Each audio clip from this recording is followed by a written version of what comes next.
पूर्व आईजी हैं बीएसएफ के। सर बहुत बहुत आपका स्वागत है देश का सवाल में। इसके अलावा मेरे साथ एनके सूद साहब हैं, पूर्व रॉ ऑफिसर हैं। सर आपका भी बहुत बहुत स्वागत है। इसके अलावा मेरे साथ एम्बेसडर गौरी शंकर गुप्ता जी हैं, जो कि डिप्लोमेट हैं, और उनके जरिए हम समझने और जानने की कोशिश करेंगे कि आखिरकार किस तरह से चीजें वहां पर हो रही हैं। और हमारे साथ द्विवेदी जी भी हैं, आपका भी बहुत बहुत स्वागत है सर, विदेशी मामलों के जानकार हैं, और इनके जरिए भी हम समझने की कोशिश करेंगे किस तरह से ये जो सिचुएशन बन रही है इसमें सारी चीजें अब और क्लियर हो जाएंगी। सबसे पहले मैं जा रहा हूं आर भार्गव सर के पास। सर मेरा सवाल आपसे यही है कि अभी जो आज की रात या आने वाला 24 से 48 घंटा आप कितना क्रूशियल देख रहे हैं ईरान के लिए, अमेरिका के लिए और इजराइल के लिए? सर देखिए, जहां तक क्रूशियलिटी की बात है, हम लोगों का यहाँ बैठ करके कहना है कि अमेरिका आज ही हमला कर देगा, 24 घंटे में करेगा, 48 घंटे में करेगा, इसका कोई हमारे लिए उतना असेसमेंट का मीनिंग नहीं है। रीजन ये है कि अमेरिका ने क्या करना है, अमेरिका ने क्या सोचना है, उसकी आगे की प्लानिंग क्या है, और जितना भी उसने अभी ये टेक्टिकल और स्ट्रेटेजिक मूवमेंट किए हैं, उसके एक्चुअल मंशा क्या है। देखिए, एक बार है दोबारा उठ करके खड़ा हुआ है। देखिए, अमेरिका ने कहां कहां अटैक नहीं किए हैं। वियतनाम में गया, उस समय वियतनाम क्या था? कुछ भी नहीं था। अफगानिस्तान में गया, अफगानिस्तान क्या खत्म हो गया? नहीं। भाई, अफगानिस्तान से अमेरिका के जाने के बाद, वियतनाम से जाने के बाद, बाकी जहां जहां वो गया उसने यही कहा हम इसे बर्बाद कर देंगे। लेकिन कोई भी देश बर्बाद नहीं हुआ, और ईरान भी अमेरिका कितना ही कुछ करे वहां उसको टोटली खत्म नहीं कर सकता। वहां की पॉपुलेशन जब तक अपने आप को नहीं मानती कि हम खत्म हो गए, तब तक वो देश खत्म नहीं हो सकता। और देखिए, आज ईरान अगर खड़ा होकर के अमेरिका को चैलेंज दे रहा है, तो ऐसा नहीं है कि वो कोई हवा में ही चैलेंज दे रहा है। आप उसका जिस समय इजराइल के साथ में उसका कॉन्फ्लिक्ट हुआ था, उस समय से अभी तक आप देखिए, उसकी सबसे बड़ी जो उसकी पावर है इस समय, जो उसकी स्ट्रेंथ है, वो है उसकी मिसाइल पावर। Right sir. वो मिसाइल पावर में था, इसमें तो कहीं कोई शक की बात नहीं है।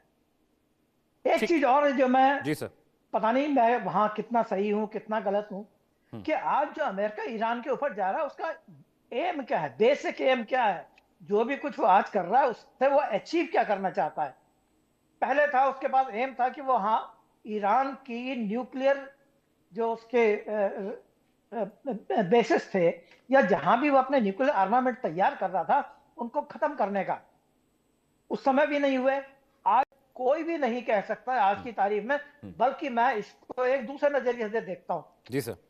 पिछले 1.5-2 महीने में जो डेवलपमेंट हो रहे हैं ऑल ओवर वर्ल्ड, उसके नजरिए से आप देखिए कि अमेरिका जो आज ईरान के ऊपर जा रहा है, उसको धमका रहा है, वहां पर यह धमकी या ईरान के ऊपर का हमला उन सिनेरियो में क्या क्या असर कर सकता है। आज अमेरिका कहता है कि मैं ईरान को नष्ट कर दूंगा, लेकिन साथ साथ उसकी नजर कहां पर है? उसकी नजर ग्रीनलैंड के ऊपर भी है, जहां पर कि पूरा यूरोप उसके अगेंस्ट आकर के खड़ा हो रखा है। अभी कुछ दिन पहले उसने वेनेजुएला में अपना ऑपरेशन करके वहां के प्रेसिडेंट को उठा लिया। Right sir. वहां भी वो क्या चाहेगा कि वहां हम ईरान पे ये करना है, तुम लोग भी अपना तैयार रहो, तुम लोग भी अपने कान के ऊपर जो है जू रेंगने दो, कान को बंद मत करो, आंख को खुले रखो। तो ये सारी चीजें अमेरिका किस तरीके से देख रहा है, उसके वहां पर पेंटागन में क्या चल रहा है उनके दिमाग में, ये अभी शायद हम लोगों के लिए इतना आसान नहीं है समझने का।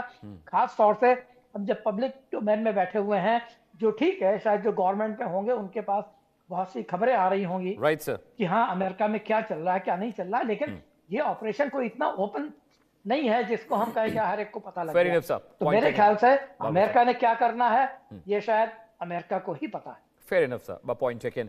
मनन सर, मैं आपके पास आ रहा हूं क्योंकि विदेश नीति इंटरनेशनल कर पाए ईरान, और अगर वॉरशिप वहां पर पहुंचे हैं, अगर अमेरिका इतनी सख्ती से जवाब दे रहा है, इजराइल धमकी दे रहा है, अगर ये कम्युनिकेशन बहुत हॉट हो चला है, तो मैं ये समझना चाह रहा हूं मनन सर, क्या यहां से आपको कोई रेस्ट दिखाई दे रहा है, कोई पीस टॉक्स आपको होती दिख रही हैं, या आपको लगता है कि एस्केलेशन बहुत ज्यादा हो गया? जैसे भार्गव सर कह रहे हैं कि हमला कब होगा इसे लेकर इम्कान नहीं है, अंदाजा नहीं, we can not make it sure कि हमला होगा, लेकिन सर अभी जो सिचुएशन इतनी इंटेंस हो गई है, आपको लगता है कि is there is any window for communication, for diplomatic communication और डिप्लोमेटिक टाई अप के लिए कुछ बचा है सर?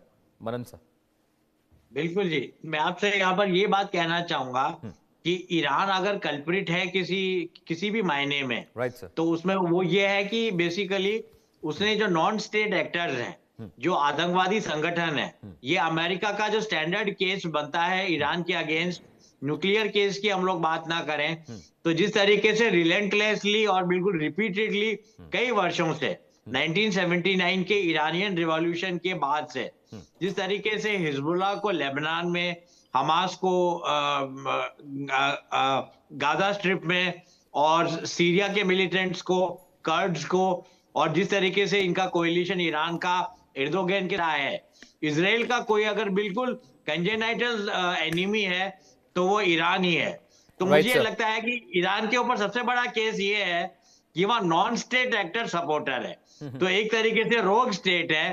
पर भविष्य में क्या होता है ये हमें देखने की जरूरत है, क्योंकि हम अंतर्राष्ट्रीय अफेयर्स जिसकी आप बात कर रहे थे, Right, sir. उसके ऊपर बात करें तो हम ये पाएंगे कि इसे कहते हैं तलवार चमकाने की diplomacy, Saber rattling diplomacy. Right sir, president Donald Trump जाने जाते हैं इस तरह की कोर्सिव डिप्लोमेसी के लिए, और यही काम हम खुमैनी भी कर रहे हैं अमेरिका के अगेंस्ट। पर अगर बॉम्बार्डमेंट या कोई भी मिलिट्री एंटेंगलमेंट होता है ईरान और अमेरिका के बीच में, तो मुझे नहीं लगता कि 7 या 10 डेज के से पहले ही शायद ईरान अपने घुटने टेक देगा, क्योंकि ना तो उनका मिलिट्री पावर इतना मॉडर्न है और न ही उनके अंदर ऐसी पॉलिटिकल इच्छा शक्ति है कि वो अमेरिका जैसे हाइपर स्टेट के साथ युद्ध कर सकें। सरवाइव करना उनका मुश्किल हो जाएगा। ठीक है, मैं यहाँ पर यही कहूंगा। Fair enough sir. मेरे साथ एम्बेसडर गौरी शंकर जी भी हैं, इज फॉर्मर डिप्लोमेट। सर, अभी हम बीते करीब 10-15 दिन से डिबेट इस मसले पर कर रहे हैं और अमूमन हम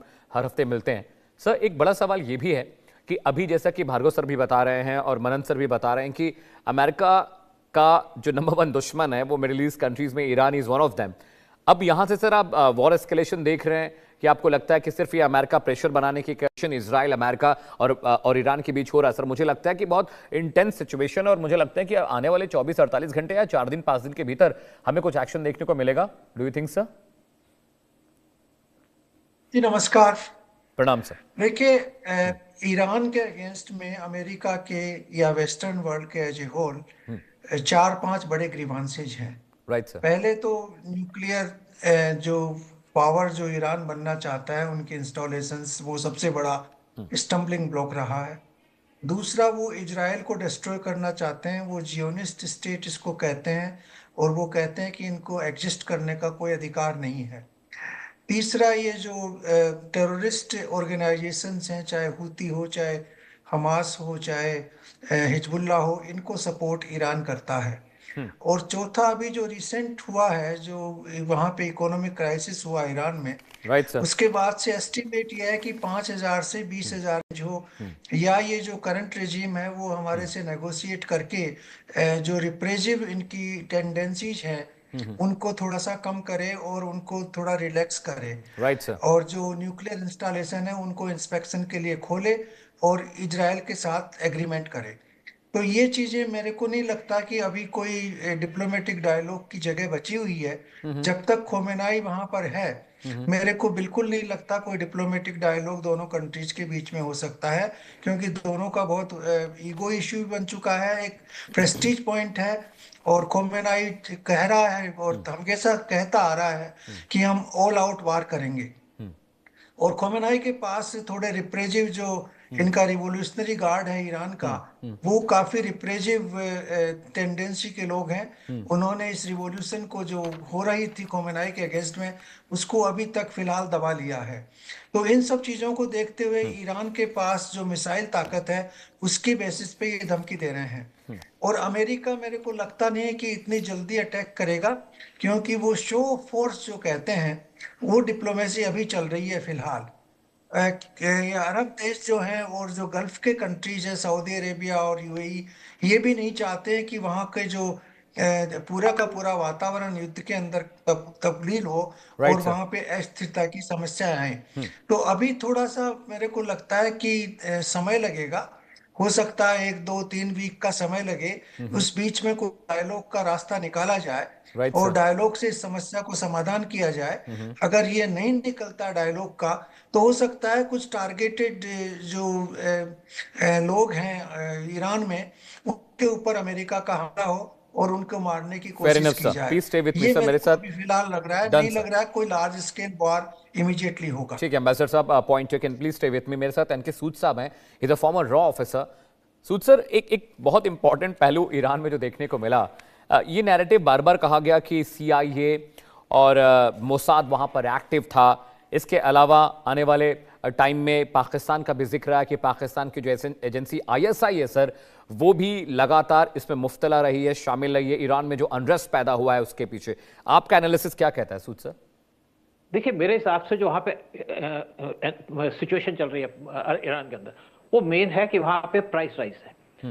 मैं ईरान के अंदर पोस्टेड था 91 से लेकर 93 तक। उस टाइम पे जो $1 की कीमत थी वो थी 70 रियाल्स, राइट या 7 रुपये। ब्लैक में 20 टाइम्स था, या 140 1400 आपके रियाल हो जाते हैं।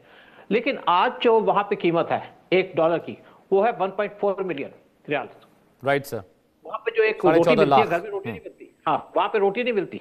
वहाँ पे जगह जगह तंदूर लगे हुए हैं जहाँ से रोटी लेते हैं, आटा नहीं मिलता वहाँ पे। हमें तो ले लेते थे किस तरीके से। वहाँ पे 20,000 रियाल की एक रोटी मिलती है, लोग भूखे मर रहे हैं वहाँ पे। काम है नहीं, बिजनेस है नहीं, तेल बिक नहीं रहा, इंडस्ट्री है नहीं। फ्रूट उगते हैं वहाँ पे, ड्राई फ्रूट उगते हैं, वो थोड़े से बिक जाते हैं, उनको पैसा आता है। वो सारा पैसा कहाँ जाता है? वो जाता है हुथीस को, आपके हमास को, और जो दूसरी ऑर्गेनाइजेशन है हिजबुल्लाह को जाता है। लोगों को कुछ नहीं मिलता। और ईरान को पे लोगों की चिंता भी नहीं है। वहां पे 10,000 मर जाए, 20,000 मर जाए, 50,000 मर जाए, 5 लाख मर जाए, कोई चिंता नहीं उनको। Right sir. उनको अपनी चिंता है, उनको हुथीस की चिंता है। और वहां पे लोग इस टाइम पे मजबूरी में बाहर आ रहे हैं, उनके पास रास्ता नहीं बचा। इसके पीछे ना CIA का हाथ है, ना इसके पीछे इजराइल का हाथ है, ना इसके पीछे पाकिस्तान के ISI का हाथ है। पाकिस्तान के ISI वहां पे कोई एक्टिव नहीं है, आप बता दूं मैं। साथ में एक और बात है कि US भी नहीं चाहता कि गवर्नमेंट हटे, वो तो चाहता है ये जो गवर्नमेंट बैठी है ये यहीं पे रहे। देखिए US की पॉलिसी क्या है। US की पॉलिसी है वर्ल्ड के अंदर डिसऑर्डर लेके आना। आप देखिए पूरे वर्ल्ड के अंदर उसे किस तरीके से डिसऑर्डर लाए। और इस टाइम पे ट्रंप ने सारा कुछ क्लियर कर दिया कि मैं इसको भी मार दूंगा, उसको भी मार दूंगा, अपने एलाइज को भी छोड़ दिया। इससे सऊदी भी दबा रहेगा, इससे इजराइल भी अपने एजेंडे पे चलाएगा, और US के आर्म्स बिकेंगे।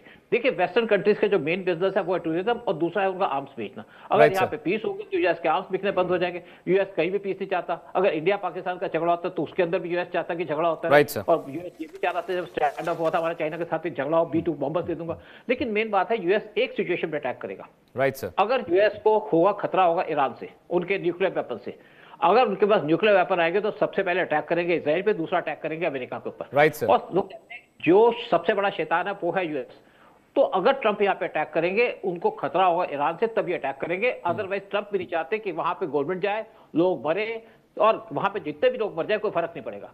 फर्क तब पड़ेगा जब IRGC खत्म हो जाएगी, और वो बहुत स्ट्रांग है, वो खत्म नहीं होगी जब तक खबरें की गवर्नमेंट पड़ी है, उनके साथ IRGC है। अंदर से इनका कोई बैकअप नहीं है, कोई आपस के डिफरेंसेस नहीं है। जो वहां पे आपके मिलिटेंट ग्रुप बैठे हैं, जो इस्लामिस्ट बैठे हैं, यहाँ पे लोग मर जाएं, 50,000 मर जाए, 50,000 तो मुझे लगता है कि मर चुके हैं, मुझे वहां से खबर भी आई है। और 2 लाख मर जाए, 10 लाख मर जाए, क्या फर्क पड़ता है? ये तो मुर्दों के ऊपर अपनी गवर्नमेंट चला सकते हैं। यही हाल है पाकिस्तान का, यही हाल बांग्लादेश का होने वाला। तो US को कोई इंटरेस्ट नहीं है। लोग बात करते हैं ह्यूमन राइट्स की, क्या US ने कहीं केयर की है ह्यूमन राइट्स की? US ने ईरान के ऊपर, इराक के ऊपर अटैक कर दिया, उनके किंग को, उनके राजा को मार दिया, वहां पे हजारों लोग मार दिए। यही काम उन्होंने किया सीरिया के अंदर, यही किया लीबिया के अंदर, और यही चाहता कि इंडिया के अंदर हो। आज बांग्लादेश को क्यों सपोर्ट करता? बांग्लादेशी जो जमात इस्लामी पार्टी उसको सपोर्ट करता है, इंडियन डिस्टर्ब। तो एक सिचुएशन में अटैक करेगा, वो होगा जब उसको लगेगा कि इनके पास न्यूक्लियर वेपन्स है। अदरवाइज वो कभी भी अटैक नहीं करेगा। और यहाँ पे air attack. Sir stay with me sir, please stay with me. जिससे अब्राहम लिंकन वॉरशिप की हम बात कर रहे हैं, जो अब ईरान के बहुत करीब पहुंच चुका है सर, मैं चाहता हूं दर्शकों को बिग बॉल पे वो हम समझाएं भी कि आखिर वो वॉरशिप इतने खतरनाक क्यों है, उसकी टैक्टिकल एडवांसमेंट कितनी है। बॉल पे, बिग बॉल पे मैं जा रहा हूं और मैं आपको वहां समझाने और बताने की कोशिश करूंगा कि आखिरकार किस तरह से ये जो वॉरशिप है, ये आने वाले वक्त में ईरान के लिए बहुत मुश्किल पैदा करने जा रही है। और इसके बूते ही अमेरिका ईरान को इतनी धमकी दे रहा है। बिग बॉल पर हम आपको बताएंगे कि आखिरकार कैसे अब अब्राहम लिंकन के पहुंचने के बाद टैक्टिकल एडवांसमेंट में हो गया। देखिए ये तस्वीर मेरे ठीक पीछे जो आप वॉरशिप देख रहे हैं, जो भारी भरकम एक शहर जैसा है, एक फुटबॉल के स्टेडियम से ज्यादा इसकी लंबाई होती है, चौड़ाई उसके मुकाबले जरूर कम होगी। ये यूएस अब्राहम लिंकन है जिसमें बहुत सारे हॉवरक्राफ्ट होते हैं, डिस्ट्रॉयज होते हैं, और ये पूरा जो वॉरशिप आपको दिखाई दे रहा है, ये वॉरशिप, इस पे कम से कम 250 से 300 जो वर्कर्स होते हैं, जो स्टाफ होता है वहां पर काम करता है। इसके अंदर टॉमहॉक मिसाइलें होती हैं, इस पर F-35 F-16 जैसे जो फाइटर जेट हैं वो इस पर लैंड कर सकते हैं, टेक ऑफ कर सकते हैं। यानी चलता फिरता एक पूरा आर्मी बेस है ये, इसके लिए किसी जमीन की जरूरत नहीं है। B-2 बॉम्बर इस पर लैंड कर सकता है, फाइटर जेट्स इस पर लैंड कर सकते हैं, इस पर क्रूशियल हेलीकॉप्टर्स भी रहते हैं। साथ ही साथ किनारे पहुंचने के बाद ग्राउंड ऑपरेशन के लिए भी मुकम्मल इसके पास पूरी तैयारियां होती है। जो छोटे आप शिप्स देख रहे हैं, छोटी जो आपको शिप्स दिखाई दे रही हैं, दीज आर डिस्ट्रॉयर्स जो वहां से निकलकर जमीन पे ऑपरेशन करने के लिए जाती हैं। और इसके पहुंचने का मतलब यह है कि समझिए कि अमेरिका पूरा फौजी अड्डा वहां पर पहुंच गया है। 2 वॉरशिप पहुंच रहे हैं। अभी जो तस्वीर आप देख रहे हैं यूएस अब्राहम लिंकन की है, जो कि अमेरिका के राष्ट्रपति अब्राहम लिंकन के नाम पर पड़ा था। 1979 में ये नेवी में कमीशन हुआ था और तब से बहुत सारे समुद्री ऑपरेशन इस वॉरशिप ने किए हैं। और देखिए यही वॉरशिप साउथ चाइना सी से होता हुआ अब ईरान के बहुत करीब पहुंच गया। और अपडेट्स जो हमें मिल रहे, मिडिल ईस्ट के जो सोर्सेज हमारे बता रहे हैं कि ईरान के ज्यादातर जो बड़े शहर हैं वो अब इस पर जो मिसाइलें तैनात की गई हैं उनकी रेंज में हैं। और इसका मतलब ये होता है कि अगर पेंटागन से सिग्नल ग्रीन आता है तो ये जो वॉरशिप है ये एक्शन में आ जाएगा। देखिए बिल्कुल मुकम्मल मॉडर्न वॉरशिप है, इस पर बहुत सारी मिसाइल हैं, बहुत सारी, और ये एक मिनी सबमरीन को भी कैरी अपने साथ करता है पानी के अंदर ऑपरेशन करने के लिए। साथ ही साथ ये एक एटॉमिक प्रोपेल्ड एटॉमिक एनर्जी से जनरेटेड होने वाला एक वॉरशिप है, यानी फ्यूल कभी खत्म नहीं होना है। ये 6 महीने से लेकर साल भर तक समुद्र के भीतर रहकर लगातार ऑपरेशन कर सकता है। और इसी वॉरशिप के पहुंचने से अब खाड़ी देशों में मुश्किल पैदा हो रही है, लोग परेशान हैं। उनको लग रहा है कि अमेरिका अगर वहां पर पहुंच गया अपने वेपन्स के साथ तो इसका मतलब एक्शन जरूर है। हालांकि आर भार्गव सर जो कि आईजी बीएसएफ है फॉर्मर, वो कह रहे हैं कि हमें इतना भी जल्दी इस चीज को नहीं सोचना चाहिए कि अमेरिका हमला करेगा, लेकिन हमला होगा